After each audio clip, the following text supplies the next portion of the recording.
I believe that Dr. Warnock's paper, as well as Reverend Barbara's conversation this morning, actually challenged us with this age-old Ezekiel question: can these dry bones live? Can the two-pronged approach of Black theology that's manifested in Black male and womanist theological discourse and the Black church have life and give life beyond the American Academy of Religion and Sunday Hallelujahs, respectively? I'm particularly interested in engaging Dr. Warnock's provocative questions. Could it be that both the Black church and Black theology are hampered in their respective vocation of meaningful social praxis and relevant critical reflection by their alienation from one another and by the fact that neither lives close enough to this problem that plagues the poorest of the poor for it to enter in a sustained way into its field of perception and praxis? And his second question: has privilege, ecclesial and academic, left Black pastors and Black theologians blind or paralyzed or both? I would posit a resounding yes and no. However, to get at this question, I think we should differentiate between physical proximity from socioeconomic, emotional, and spiritual proximity. Today, the U.S. carceral system currently incarcerates over 2 million Americans. When one adds the number of Americans under some form of carceral supervision, that number jumps to over 7 million, with 1 adult male in 20 and 1 young Black man in 3 caught in this web of control. Furthermore, although African Americans make up only 13% of the population, if we heard, half of all the prisoners are Black. Adding to this alarm is a subject that is rarely ever talked about, which is the increasing number of Black women that are now under the authority of the criminal justice system. The Bureau of Justice Statistics indicates that 36 out of 1,000 Black women and 15 out of 1,000 Hispanic women will be imprisoned during their lifetime. And according to a 2008 report by the Pew Research Center on States, 1 in 100 Black women in their mid to late 30s are incarcerated in the US. Given these statistics, it's hard to imagine any Black life that is not close enough to the problem. Therefore, I would posit that physical proximity is not the issue. Yet there is, as Michelle Alexander states, an eerie silence within the Black community and the Black church. And as Alexander states, far from being a place of refuge, churches can be a place where judgment, shame, and contempt are felt most acutely, places where the good Black people in the community can be found. To the extent that imprisonment of one's son or relative or one's own imprisonment is experienced as a personal failure, a failure of personal responsibility, church can be a source of pain rather than comfort. In agreement with Dr. Warnock, I too believe that a privatized pietism has taken over the Black church. Today, churches are trapped in what I would posit is an aberrant or deformed 21st century hush harbor.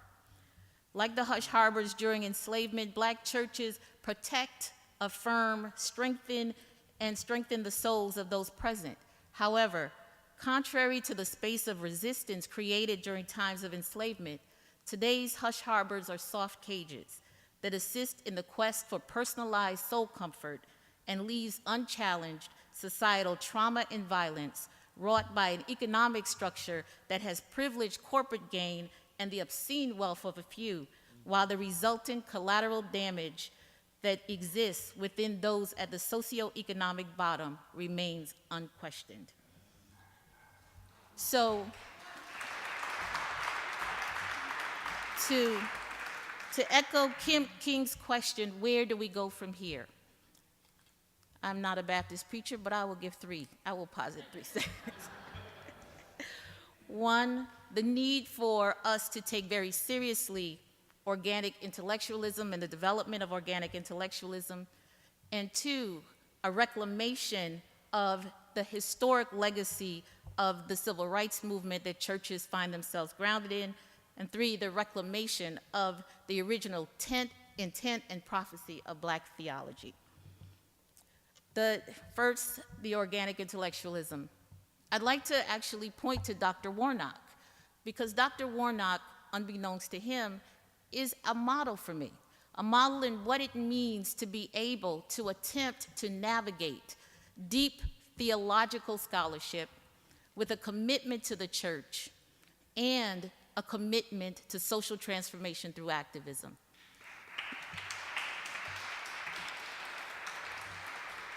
These are not easy pieces to navigate, nor are they actually welcomed. But I believe that unless we begin to start taking very seriously the need for us to have all three and to negotiate and navigate amongst all three and to support each other in that process, we will never be able to get to the heart of the question, or as Willie Baptist tells us, develop the level of sophistication that is necessary for us to truly challenge these structures of destruction. Second, the reclamation process. The disruptive legacies of both Black theology and the Black church have been smoothed out, sanitized to anesthetize. I always get that messed up, but you know what I mean. Black theology and the Black church will need to critically return to their roots if we have any hope of uprooting the ever-changing, ever-morphing, constantly nimble, and increasingly sophisticated structures of oppression and exploitation that we encounter today. King's legacy was not one of merely a politics of recognition, but rather a call for social restructuring, for a commitment to human rights that challenged what we continue to see as this unholy alliance of capitalism and imperialism that utilizes race, religion, and militarism as weapons of control, punishment, and death.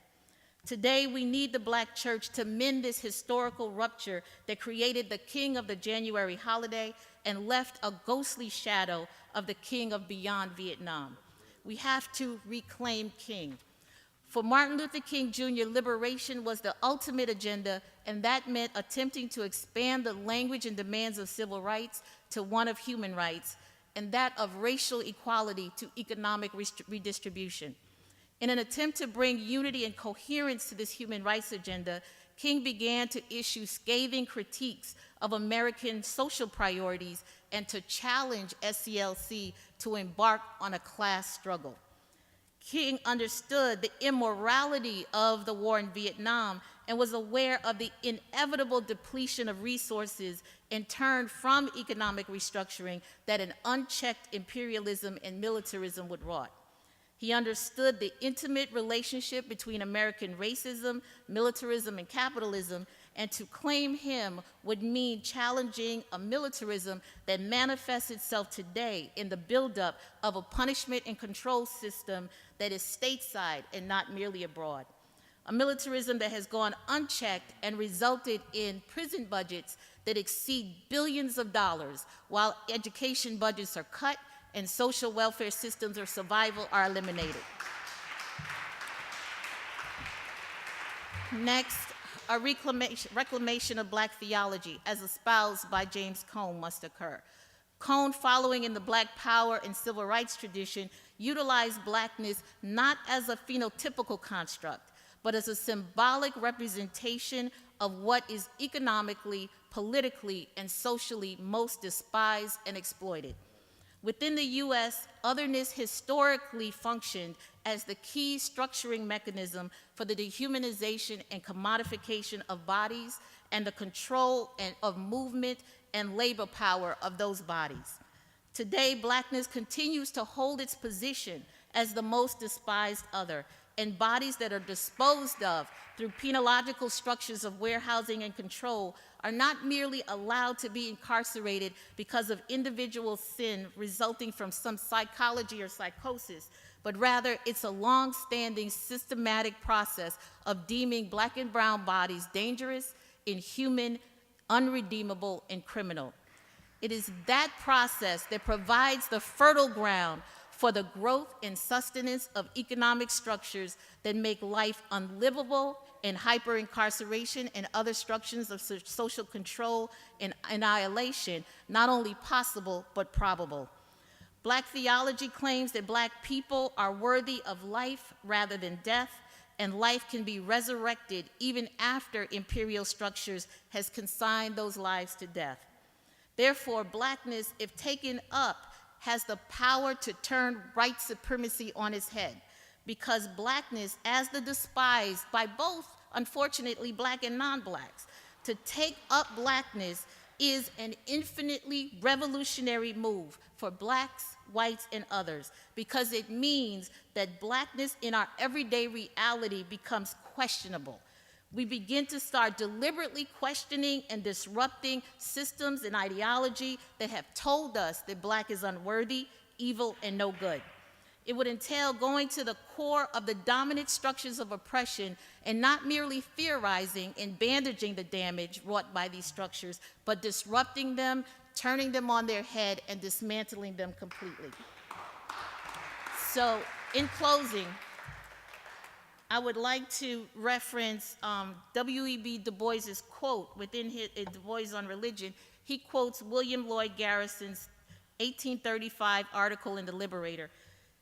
Quote, Garrison, "So entirely polluted has the church become that it has not moral power enough to excommunicate a member who is guilty of man stealing." Do we have the power to excommunicate the structural process of man, woman, and child stealing today?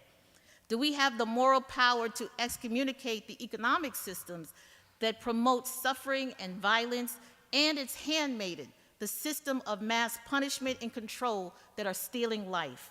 Do we have the moral power to say enough? Can these dry bones live? If not only will Black theology and the Black church die, but we all run the risk of perishing.